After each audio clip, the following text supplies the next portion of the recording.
அனைவருக்கும் வணக்கம். இது வந்து டே 15 டிஎன்பிஎஸ்சி ஸ்டடி பிளான். என்னென்ன லெசன்ஸ் படிக்கணும் அப்படின்னா ஆல்ரெடி வந்து ஷார்ட்ஸ் வந்து அப்லோட் பண்ணியிருக்கோம். அந்த லெசன்ஸ் எல்லாம் படிச்சிட்டிங்கன்னா அதுக்கான ஒரு டெஸ்ட்டாக தான் வந்து இந்த வீடியோ இருக்க போகுது. இப்போ வந்து கேள்விகள் பார்ப்போம். கேள்வி 1, நுகர்வோர் பாதுகாப்பு சட்டம் நடைமுறைக்கு வந்த நாள் எது? நுகர்வோர் பாதுகாப்பு சட்டம் நடைமுறைக்கு வந்த நாள் எது? Option D, December 24, 1986. கேள்வி 2, மாநில நுகர்வோர் குறைதீர் ஆணையம் யாரால் நிறுவப்படுகிறது? மாநில நுகர்வோர் குறைதீர் ஆணையம் யாரால் நிறுவப்படுகிறது? ஆப்ஷன் சி, மாநில அரசு. கேள்வி 3, நுகர்வோர் பாதுகாப்பு சட்டம் 1986 மாற்றங்களை ஏற்படுத்த நுகர்வோர் பாதுகாப்பு மசோதா எந்த ஆண்டு நிறைவேற்றப்பட்டது? நுகர்வோர் பாதுகாப்பு சட்டம் 1986 மாற்றங்களை ஏற்படுத்த நுகர்வோர் பாதுகாப்பு மசோதா எந்த ஆண்டு நிறைவேற்றப்பட்டது? Option D, 2019. கேள்வி 4, நுகர்வோர் பாதுகாப்பு சட்டம் டேஷ் என்று அழைக்கப்படுகிறது? நுகர்வோர் பாதுகாப்பு சட்டம் டேஷ் என்று அழைக்கப்படுகிறது? ஆப்ஷன் பி, நுகர்வோரின் மகாசாசனம். இது வந்து ஆல்ரெடி டிஎன்பிஎஸ்சி கொஷின். கேள்வி 5, தேசிய நுகர்வோர் குறைதீர் ஆணையம் என்பது டேஷ். தேசிய நுகர்வோர் குறைதீர் ஆணையம் என்பது டேஷ். Option C, NCDRC. இந்த மாதிரி அப்ரிவியேஷன்ஸ்லாம் வந்து நிறைய வந்து எக்கனாமிக்ஸில் இருக்கும். அது எல்லாமே வந்து படிச்சுக்கோங்க. ஏன்னா ஒரு எக்ஸாமுக்கு 2 அப்ரிவியேஷன்லாம் வந்து இப்போ கேட்குறாங்க. அதனால் அப்ரிவியேஷன் வந்து ரொம்ப முக்கியம். கண்டிப்பாக படிச்சுக்கோங்க இதெல்லாமே. கேள்வி 6, அத்தியாவசிய பொருட்கள் சட்டம் இயற்றப்பட்ட ஆண்டு. அத்தியாவசிய பொருட்கள் சட்டம் இயற்றப்பட்ட ஆண்டு. Option B, 1955. கேள்வி 7, இந்தியாவில் தொலைத்தொடர்பு சேவைகளில் நுகர்வோர் பாதுகாப்பை உறுதி செய்யும் ஒழுங்குமுறை ஆணையம் எது? இந்தியாவில் தொலைத்தொடர்பு சேவைகளில் நுகர்வோர் பாதுகாப்பை உறுதி செய்யும் ஒழுங்குமுறை ஆணையம் எது? Option C, TRAI. கேள்வி 8, எந்த ஒரு பொருளையும் வாங்குகிற போது அல்லது சேவையை பெறுகிற போது அவர் டேஷ். எந்த ஒரு பொருளையும் வாங்குகிற போது அல்லது சேவையை பெறுகிற போது அவர் டேஷ். ஆப்ஷன் சி, நுகர்வோர். கேள்வி 9, நுகர்வோருக்கான அடிப்படை உரிமைகள் எத்தனை? நுகர்வோருக்கான அடிப்படை உரிமைகள் எத்தனை? Option D, 8. கேள்வி 10, செலுத்தப்பட்ட பொருட்கள் அல்லது சேவைகளின் மதிப்பு 10 கோடிக்கு மேல் இருந்தால் விசாரிக்கும் ஆணையம் எது? 1 கோடிக்கு மேல் செலுத்தப்பட்ட பொருட்கள் அல்லது சேவைகளின் மதிப்பு 1 கோடிக்கு மேல் இருந்தால் விசாரிக்கும் ஆணையம் எது? ஆப்ஷன் சி, தேசிய ஆணையம். இது வந்து 1986 2019 படி. இப்போ வந்து இதெல்லாம் வந்து மாற்றியிருக்காங்க. அதெல்லாம் வந்து நீங்கள் கரண்ட் அஃபேர்ஸில் என்னன்னு வந்து பார்த்துக்கோங்க. கேள்வி 11, இந்திய தர நிர்ணய பணியகம் அதாவது BIS அமைக்கப்பட்ட ஆண்டு எது? இந்திய தர நிர்ணய பணியகம் அமைக்கப்பட்ட ஆண்டு எது? Option B, 1986. கேள்வி 12, தேசிய நுகர்வோர் குறைதீர் ஆணையம் 1986ஆம் ஆண்டில் நுகர்வோர் பாதுகாப்பு சட்டத்தின் கீழ் எந்த ஆண்டு அமைக்கப்பட்டது? தேசிய நுகர்வோர் குறைதீர் ஆணையம் 1986ஆம் ஆண்டில் நுகர்வோர் பாதுகாப்பு சட்டத்தின் கீழ் எந்த ஆண்டு அமைக்கப்பட்டது? Option B, 1988. கேள்வி 13, UGST என்பது dash. Option A, union goods and service tax. கேள்வி 14, சரக்கு மற்றும் சேவை வரிகள் குழுமத்தின் தலைவராக இருப்பவர் யார்? சரக்கு மற்றும் சேவை வரிகள் குழுமத்தின் தலைவராக இருப்பவர் யார்? ஆப்ஷன் பி, நிதியமைச்சர். கேள்வி 15, மத்திய மாநில அரசுகளுக்கான வரி அதிகாரம் குறித்து தெளிவாக வரையறுக்கப்பட்டுள்ள சட்டப்பிரிவு எது? மத்திய மாநில அரசுகளுக்கான வரி அதிகாரம் குறித்து தெளிவாக வரையறுக்கப்பட்டுள்ள சட்டப்பிரிவு எது? ஆப்ஷன் ஏ, சட்டப்பிரிவு 246. கேள்வி 16, வருமானம் ஈட்டப்பட்ட ஆண்டு என்பது டேஷ். வருமானம் ஈட்டப்பட்ட ஆண்டு என்பது டேஷ். ஆப்ஷன் சி, முந்தைய ஆண்டு. கேள்வி 17, சரக்கு மற்றும் சேவை வரி சட்டத்தில் சிறப்பு ஒதுக்கீடுகள் வழங்கப்பட்டுள்ள மாநிலங்களில் பொருந்தாததை தேர்ந்தெடு. சரக்கு மற்றும் சேவை வரி சட்டத்தில் சிறப்பு ஒதுக்கீடுகள் வழங்கப்பட்டுள்ள மாநிலங்களில் பொருந்தாததை தேர்ந்தெடு. Option A, Assam. கேள்வி 18, வருமான வரி சட்டம் இயற்றப்பட்ட ஆண்டு என்ன? வருமான வரி சட்டம் இயற்றப்பட்ட ஆண்டு என்ன? Option B 1961. கேள்வி 19. இந்தியாவில் வேளாண்மை வருமானம் என்பது. இந்தியாவில் வேளாண்மை வருமானம் என்பது. ஆப்ஷன் பி முழுவதும் வரி விலக்கிற்கு உட்பட்டது. கேள்வி 20. மத்திய மாநில அரசுகளுக்கு இடையேயான அதிகார பகிர்வு குறித்து கூறும் அட்டவணை எது? மத்திய மாநில அரசுகளுக்கு இடையேயான அதிகார பகிர்வு குறித்து கூறும் அட்டவணை எது?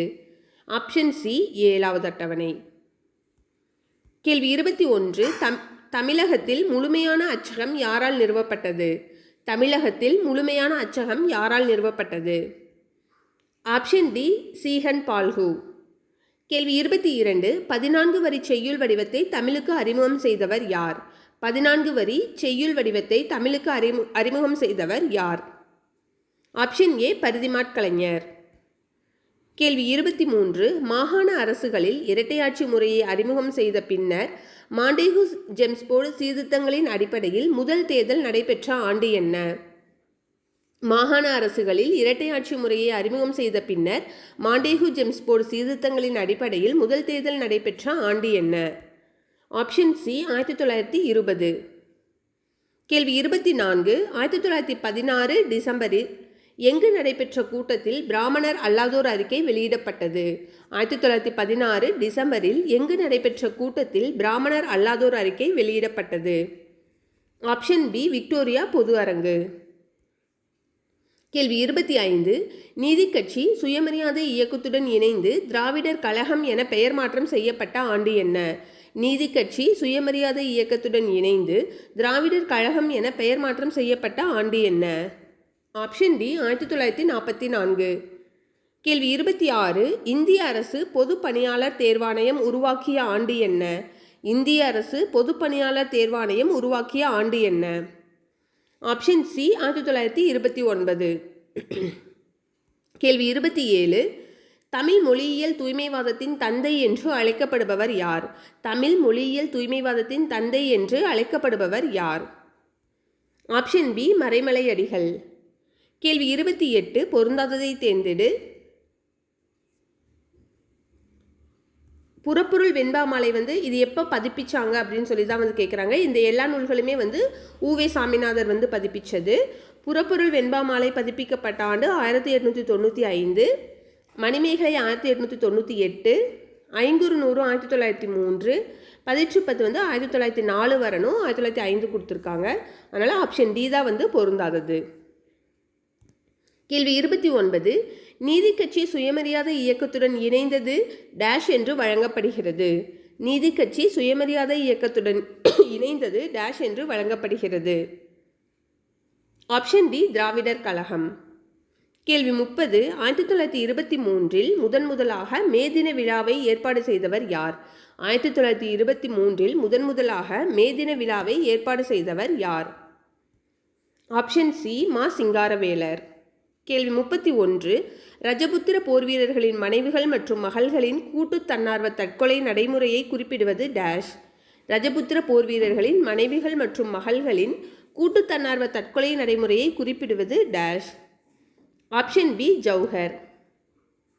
கேள்வி 32. ஆண்கள் திருமண வயது 21ஆகவும் பெண்கள் திருமண வயது 18ஆகவும் திருத்திய சட்டம் எது? ஆப்ஷன் சி இந்து திருமண சட்டம் 1955. கேள்வி 33.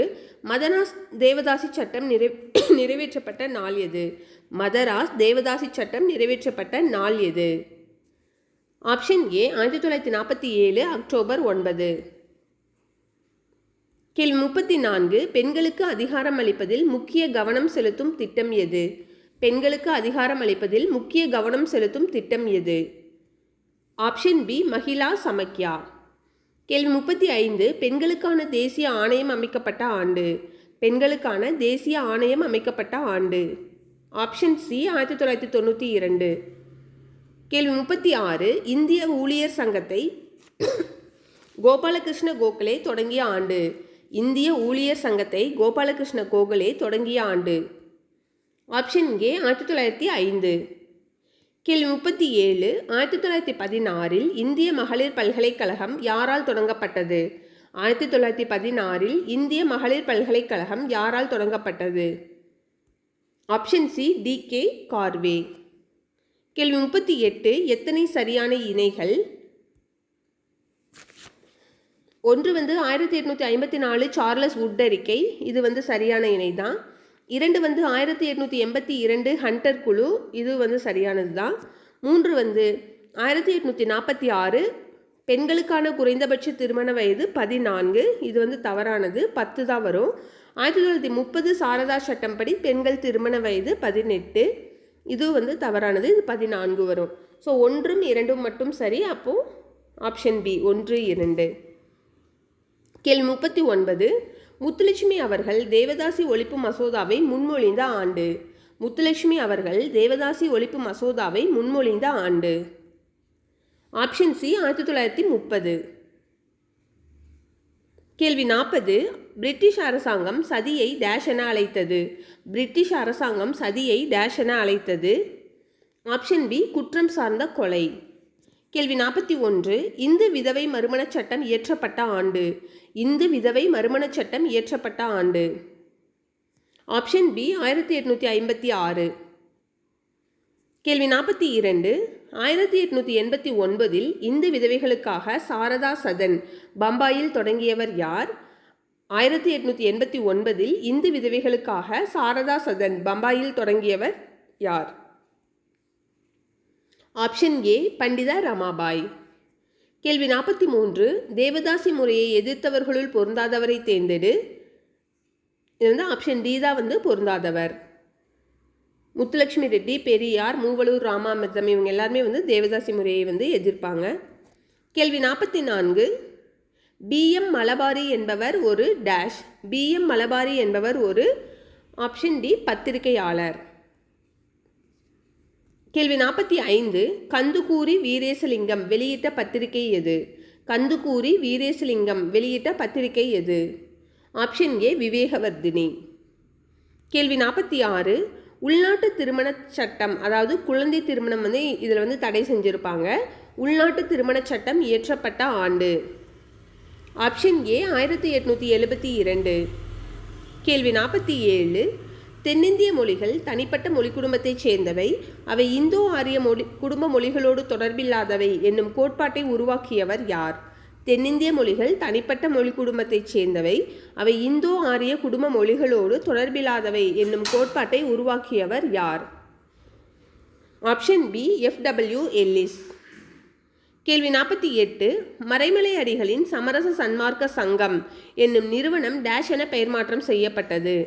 மறைமலை அடிகளின் சமரச சன்மார்க்க சங்கம் என்னும் நிறுவனம் டேஷ் என பெயர் மாற்றம் செய்யப்பட்டது. ஆப்ஷன் சி பொதுநிலை கழகம்.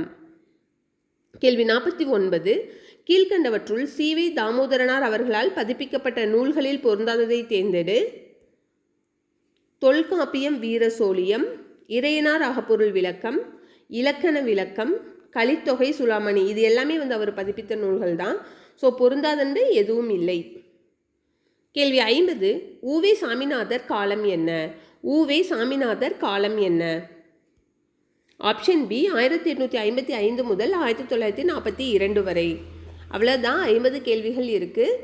எங்களோட டெஸ்ட் பேட்சை நீங்கள் ஃபாலோ பண்ணிங்கன்னா கண்டிப்பாக யூஸ்ஃபுல்லாக இருக்குன்னு நம்புகிறோம். டெஸ்ட் எழுதிட்டு மார்க்ஸ் எவ்வளோன்னு கமெண்ட் பண்ணுங்கள். நன்றி, வணக்கம்.